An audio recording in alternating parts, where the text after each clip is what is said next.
first of all, one of the best ways that we can get on top of this inflation challenge, which is punishing families right around Australia, is to get the budget in much better shape. You know, by running a tight ship when it comes to the budget, we make sure that we're putting that downward pressure on inflation, and that's really important.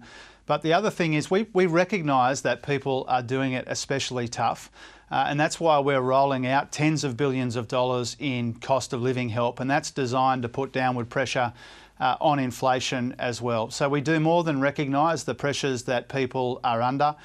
We are acting on that, and part of that is making sure that we get the budget in as good as nick as possible so that we're not adding to these inflationary pressures in our economy. The commentary yesterday was varied. I noticed Deloitte said that we talk about Australia as a lucky country. Actually, this Treasurer has been very lucky because there are a lot of things that have gone your way with what you're seeing now is a likely surplus in 2024.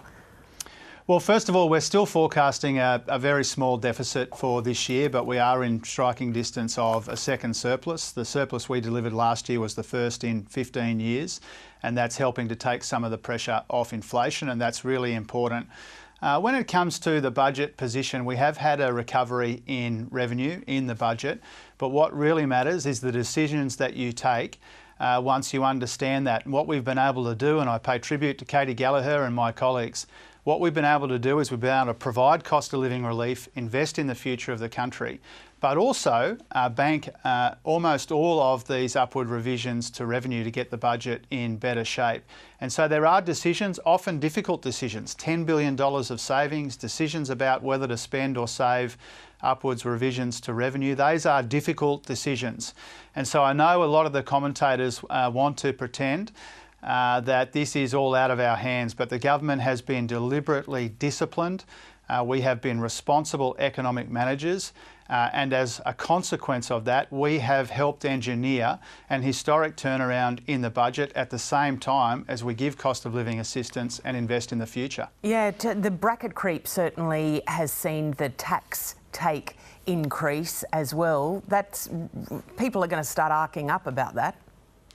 Well, that is a function of our government's ability to get wages moving again after a decade of wage stagnation, and the fact that more people are working. The income tax take goes up when more people are working and when more people are earning more, and both of those things have been the case under this Albanese Labor government. 620,000 jobs have been created, which is a record for a first-term government, and we're only halfway through. We'll get more numbers on unemployment later today. And we've got wages growing at 4%, which is the highest for something like a decade and a half. And so when you get that wages growth, which is welcome, when you get that employment growth, which is welcome, the income tax take goes up as well. Well, the tax is possibly going to go up on fuel-efficient vehicles with the change in this definition. The automotive industry saying that regular families could be hit if they want to get a hybrid or a plug-in hybrid. Are they going to? Are we going to see the family minivan that might be a hybrid suddenly cost a whole lot more?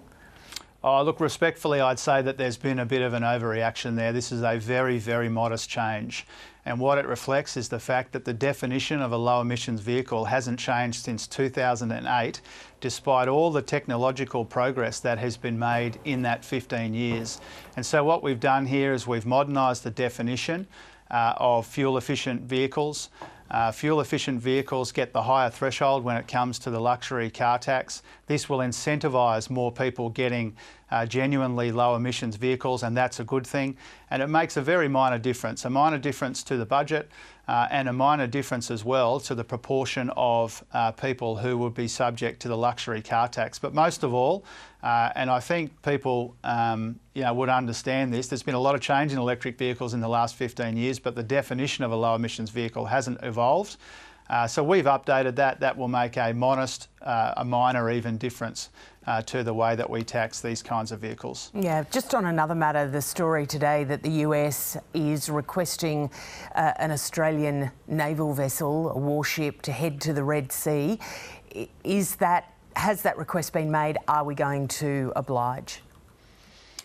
Oh, well, first of all, it's important to recognise we already make a contribution to maritime security in that part of the world, often dangerous part of the world.